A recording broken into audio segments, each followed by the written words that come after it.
एक एक क्षण, एक एक श्वास, एक एक वृत्ति राधा नाम में लगा दो, खुद परिणाम देख लोगे। श्री कृष्ण चंद्रजू को कोई अपनी तपस्या के द्वारा, यज्ञ दान, वेदाध्ययन, तीर्थ स्नान आदि के द्वारा कभी वशीभूत नहीं कर सकता। और निश्चित किया हुआ मूल्य राधा नाम है, जो राधा राधा राधा वो प्रभु को अधीन कर लेता है। कुछ माफी मांगने की जरूरत ही नहीं पड़ती प्रभु से। अनुल्लिख्या अनंता नपि तदपराधान मधुपतिर महाप्रेमा विष्टस्तव परम देयम विंशति तवैकम श्री राधे गृणत ई नामामृत रसम महिम्ना कह सीमाम स्पृशति तो दास्यैक मनसाम। जो राधा राधा राधा ऐसा उच्चारण करते हैं, प्रभु उनके अनंत अपराधों का लेखा जोखा ही नहीं करते। श्री जी के नाम की ऐसी महिमा है, फिर जो श्री जी के चरण दास्ता में अपने जीवन को लगा दिए, उनको क्या मिलता होगा? किसी की सामर्थ्य नहीं कि कोई इसका वर्णन कर सके कि जिस कृपा सिंधु की एक कृपा कोर से दुरंत राक्षस भाव को प्राप्त भी परम पद के अधिकारी हुए, वही कृपा समुद्र का सार रूप हमारी लाडली जू, उनकी कृपा को कौन जान सकता है। जैसे प्रभु श्री कृष्ण चंद्रजू को रिझाने के लिए एकमात्र उपाय है अनन्यता, ऐसे प्रियाजू को रिझाने के लिए एकमात्र उपाय है दैन्यता। श्री जी की हो के अत्यंत दैन्य हो जाओ तो अवगुण करे समुद्र सम गनत नापनो जानी। ये मेरा जन है, बस इस बात से हम जीत जाते हैं। श्री जी के चरणारविंद में अपनापन हुआ कि हम जीत गए। अवगुण करे समुद्र सम, समुद्र के समान यदि अपराध बन जाए तो मेरी लाडली जो मानते नहीं कि अपराध हुआ है। पर ये अनन्यता, ये दैन्यता बिना रसिक महापुरुषों का सेवन किए नहीं आ सकती, और बिना वृंदावन के रसिक जनों का संग नहीं मिल सकता। वृंदावन की कृपा के बिना विशुद्ध प्रिया प्रीतम के अनुराग में जिनका मन लगा हुआ है, ऐसे रसिकों का संग नहीं मिल सकता। वो मिलेगा तो वृंदावन की कृपा से। कभी भी कहीं भी किसी को भी यदि ये सौभाग्य मिला तो पहले वृंदावन की कृपा हुई, तब ये सौभाग्य मिला। श्रीपाद प्रबोधानंद जी महाराज कह रहे हैं, गाढ़ा शक्तिमतामपीह विशेष स्वत्यंत निर्वेदतो दृक्पाते सहिष्णुतातिशयिनाम योगे समुद्योगिनाम ब्रह्मानंद रसैकलीन मनसाम गोविंद पादाम्बुज द्वंद्वाविष्टधियां च मोहनमिदं वृंदावनम स्वैर्गुणैः। बड़ी महिमा की बात कह रहे हैं श्रीपाद प्रबोधानंद जी महाराज। स्वैर्गुणैः मोहनोपि, अपने प्रभाव से तुम्हारे मन और चित्त को मोहित करके प्रियालाल के चरणों में समर्पित कर देगा। ये वृंदावन का प्रभाव है। जब अपने को सबसे दीन समझा जाए, नाम जापक अपने को सबसे दीन समझे, मैं सबसे नीच, ओ ऐसा आप सत्य मानिएगा, जो नाम जापक है वो कोई बनावटी नहीं कि वो बनावटी बोलते मैं अधम हूं, मैं दीन हूं, मैं नीच हूं, ऐसी बात नहीं। अनुभव होता है प्रभु की कृपा कहां और कहां मैं नीच, ऐसा दोनों का तारतम्य अनुभव होता है। अहंकार के कारण आपको अनुभव में नहीं आ सकता, लेकिन जब अहंकार रहित होगे तो दिखाई देगा कहां प्रभु की अपार कृपा और कहां अपनी अधमता, दोनों का। देखो स्वामी जी महाराज श्री ललिता जी के अवतार हैं, श्री स्वामी हरिदास जी, और अपने सिद्धांत पद में कह रहे हैं, मोसो ना बिगारन को और तोसो ना संवारन को, तो ही मोही पड़ी हो। अब विचार करो, हरिवंश महाप्रभु हित सजनी के अवतार हैं। वो कह रहे हैं, क्वाहम तुच्छा परम अधमा प्रण हो गर कर्मा। कहा मैं तुच्छ अधम अपराध करने वाला हूं, कहा ये नाम, ये राधा नाम तो सिर्फ वृंदावन की महिमा जो मेरे हृदय में स्फुरित हो रहा है। क्या है ये? कोई साधक है, कोई संत है? ये तो साक्षात भगवान आचार्य रूप में अवतरित होते हैं। तो जब जब होए धर्म के हान, सेवक जी महाराज हरिवंश महाप्रभु के लिए लिखते हैं, जब जब होए धर्म के हान तब तब तनु धरि प्रकटत आन, जाने और दूजो नहीं। तो उपासक को चाहिए, जो नाम जापक, उसका नाम तभी प्रकाशित होगा जब उसमें दैन्यता है कि मैं तो वास्तविक मैं बहुत अधम हूं, लेकिन हम पर प्रभु की बहुत कृपा है। ये दोनों साथ होने चाहिए, केवल अधम ही कह के नहीं रुकना है। देखो हनुमान जी महाराज परम ज्ञानी महाभागवत, असमय अधम सखा सुनु, रुक नहीं गए, पर मोहू पर रघुवीर, देखो मेरे ऊपर कितनी कृपा, यद्यपि मैं अधम हूं, ये बात ध्यान देनी। नाम जापक उपासक तभी दिव्य ऊंचाई पर पहुंचता है जब तरण से भी अपने को नीचा समझता है। बहुत सहनशील होना चाहिए नाम जापक को, नाक में गुस्सा नहीं होना चाहिए। और एक ध्यान रखना, भजन करोगे तो ये आ जाएगा, सही ढंग से चलोगे तो नाक में गुस्सा आ जाएगा, क्योंकि अभिमान स्फुरित होगा जो अंदर है, उसको दमन करने के लिए गुरु शासन में रहा जाता है। त्रिभुवन में कोई दूसरा नहीं है जो भजन का अभिमान नष्ट कर सके, केवल गुरु नष्ट करते हैं।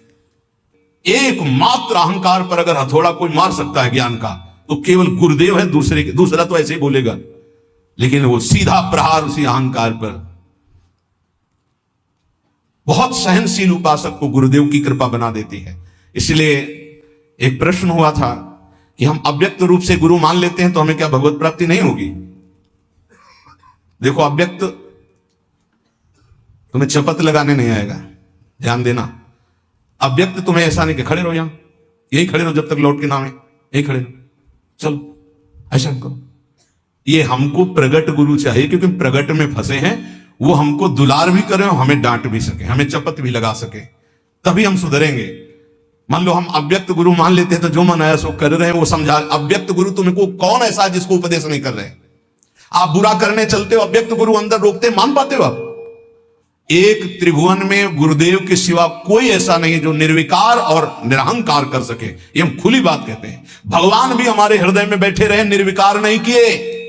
जन्म जन्मांतर से हमारे साथ हैं, कभी निर्विकार नहीं किए, कभी निरहंकार नहीं किए। वही हृदयस्थ भगवान अव्यक्त जब व्यक्त रूप गुरु रूप धारण किए तो पक्का सुधार हो गया, पक्का माया से मुक्त करने का मार्ग दिखा दिया। नहीं तो हाथ उठा कहते चाहे सर के बल खड़ा होकर तप करे, अहंकार पे कोई फर्क नहीं पड़ता।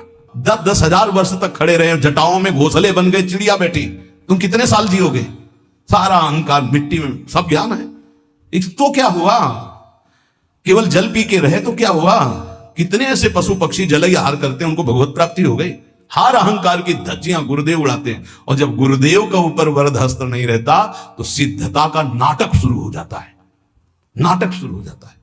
इसीलिए अत्यंत दैन्य भाव वास्तविक जब आएगा तो गुरुदेव के चरणों में आएगा। पक्का समझो, हम आपको हृदय की बात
जब तक गुरुदेव की कृपा नहीं तो दो बातों पर विजय नहीं प्राप्त की जा सकती।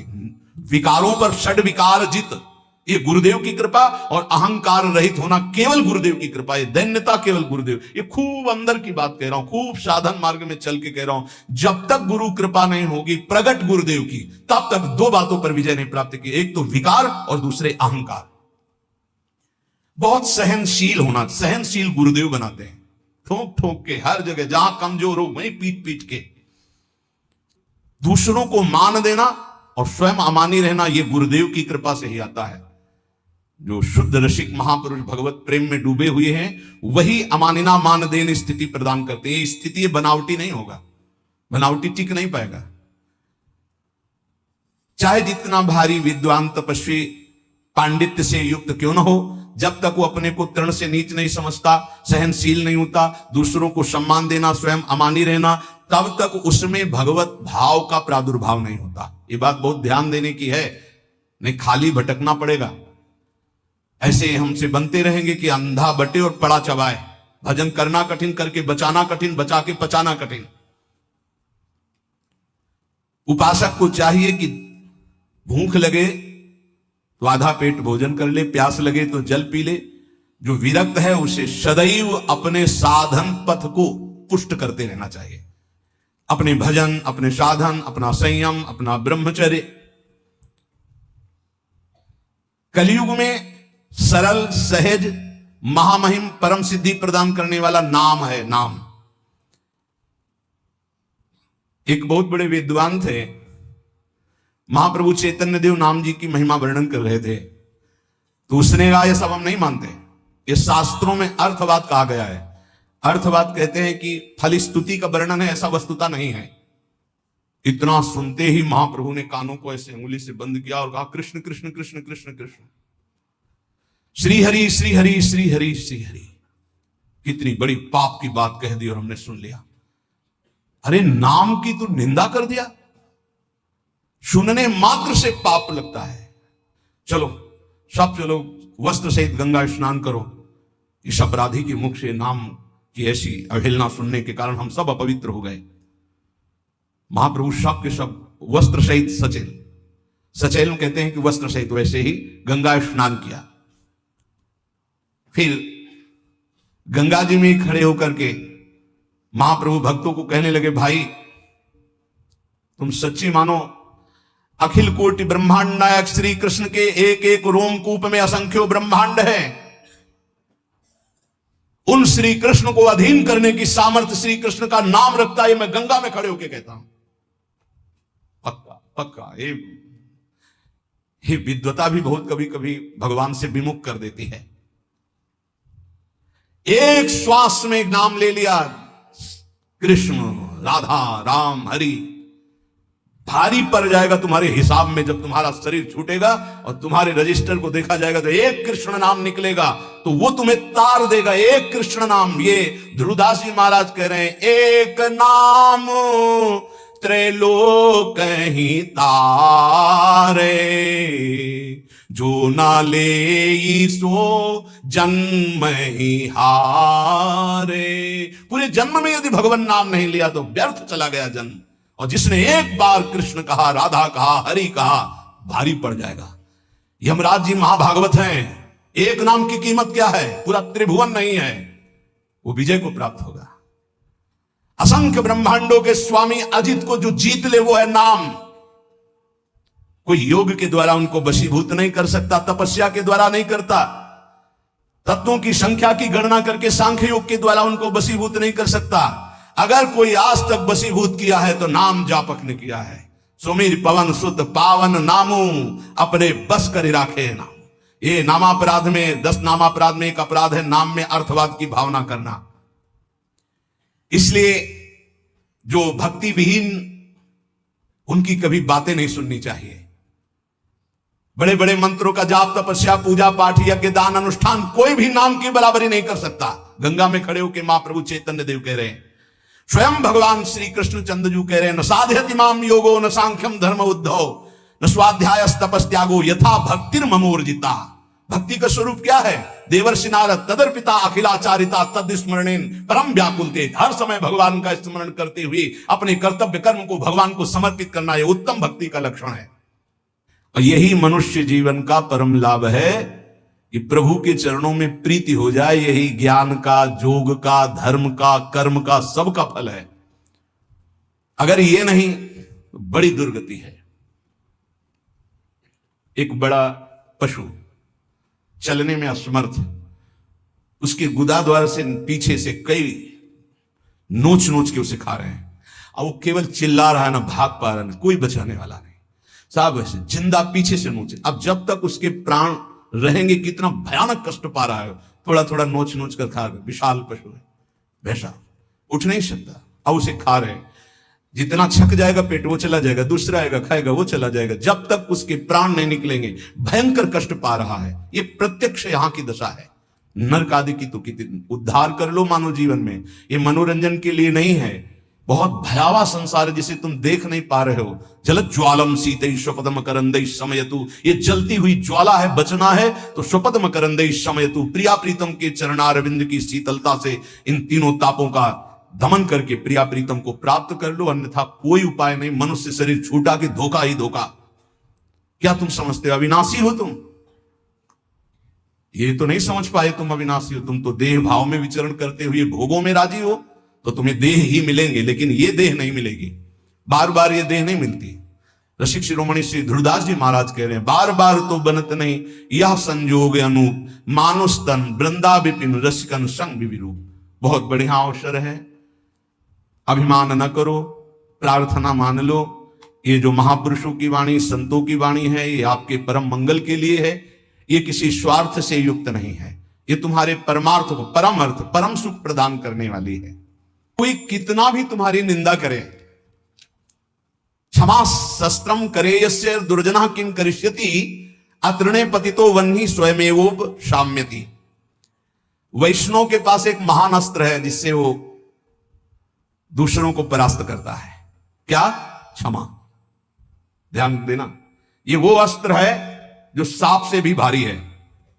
उमा क्षमा साप होते भारी, अपने कर्म जाय अपकारी तुम्हें। क्षमा शस्त्रम करे यस्य दुर्जना किम करिष्यति, क्षमा रूपी शस्त्र का प्रहार करो, अर्थात क्षमा कर दो। दुर्जन लोग तुम्हारा बिगाड़ नहीं सकते क्योंकि भगवान है। जैसे तिनका जलकर भस्म हो जाता है, ऐसे ही दुर्जन लोग अपने आप सांप होते भारी। वैष्णव को क्षमा करना चाहिए। कहते हैं कि जैसे छात्र क्लास में पढ़ता है, जब उसकी क्लास बदलने का समय आता है तो उसकी परीक्षा होती है, ऐसे साधु वैष्णव की परीक्षा होती है। क्या परीक्षा होती? उसको गाली दी जाएगी, अपमान होगा, निंदा होगी। ये ध्यान देना, ये परीक्षा अगर पास हो गए क्या, क्षमा और शांति, तो आगे क्लास में पहुंच जाओगे भूमिका में, नहीं फिर नीचे बने रहोगे। इस लोक में तुम्हारी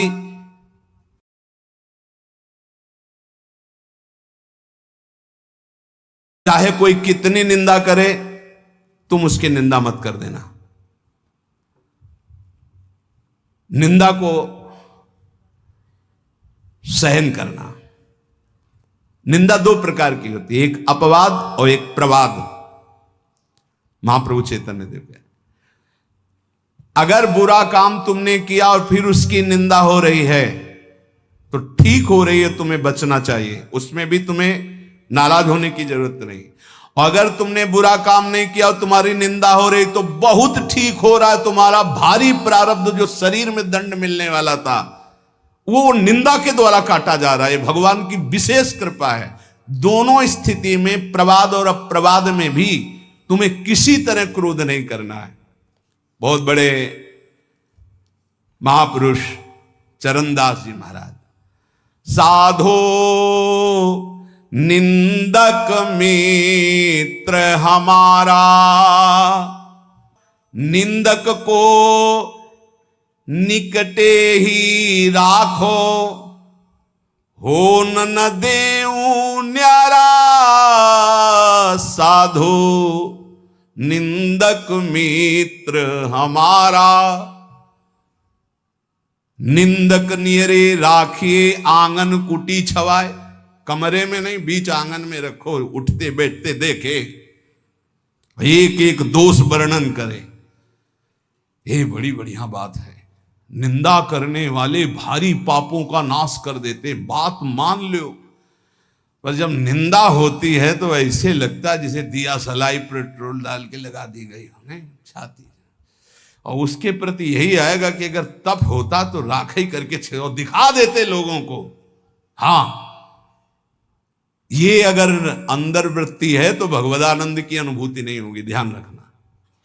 सहना पड़े अपवाद और प्रवाद। अपवाद, यदि गलती हुई है उसकी निंदा हो रही तब तो ठीक ही हो रही, उसमें क्या बोलना है। और अगर गलती नहीं हुई, निंदा हो रही तो बहुत ठीक हो रहा, तुम्हारे प्रारब्ध का नाश हो रहा, पूर्व प्राप्त जो शरीर को दंड मिलता और निंदा देके भुगता दिया गया। कह रहे निंदक को निकट ही रखो, बढ़िया सुविधा देके रख सकते हो। प्रशंसा वाले को रखा जाता है नजदीक, खड़े हो माइक में। तो आप लोगों के बीच में हम ये बड़े गर्व से कहते हैं कि पूज्य महाराज जी का सानिध्य हमारा परिवर्तन कर दिया, और हम ठीक है, और वही माइक से बोलने लगे बड़ा दुर्भाग्य इनका संग मिला। दृष्टि लो बदल जाए तो कह दे ला, बड़े बड़ों की बात होती है, छोटों की नहीं। निंदा में अच्छे अच्छों की दृष्टि बदल जाती है, रौद्र दृष्टि हो जाती है। जो निंदा होने पर शांत रहे वो स्थिति प्रज्ञ महात्मा होता है। पूज्य बात उड़िया बाबा जी महाराज, जैसे कोई विदेशी भाषा में हमको गाली दे, हमें पता ही नहीं क्या बोल रहा है, मुस्कुरा के चल देंगे। जब हमारी भाषा में हमको गाली दे और हम ऐसे मुस्कुरा के चल दे, बिल्कुल बुरा ना लगे, तो समझो स्थिति आई है। पाछे निंदा करियग धोवे, सुनि मन मिटे विकारा। जैसे सोना तापी अगिन में, निर्मल करे सुनारा। साधो निंदक मित्र हमारा।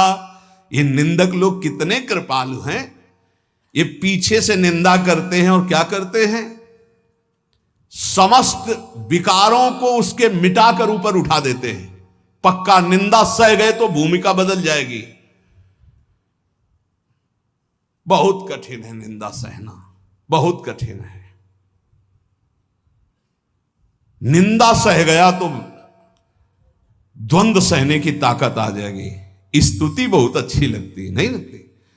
बगल से निकल के कोई भी ये कह रहा कि बड़े भाग्य हैं इसे महात्मा के दर्शन, और कान में पड़े तो ऐसा लगता है बर्फ की सिल्ली रख गई, नहीं? और जब कोई न कोई प्रणाम न कोई नमस्कार और कटु वचन बोले, फिर उसके हमारा नम्र भाव, ये हमारी वैष्णवता, ये साधुता है।